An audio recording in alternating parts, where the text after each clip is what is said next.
Okay mga buting-ting, share ko lang po sa inyong aking nalaman. Kung meron po kayong sirang hose na ganito, para hindi na po kayo gumastos, ganito lang po ang dapat gawin. Putulin na po natin yung nasira na yan. Gayon din po sa kabila.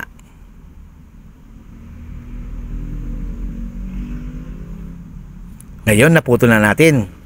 Gagawa tayo ng siwang. Unang ring, pangalawang ring.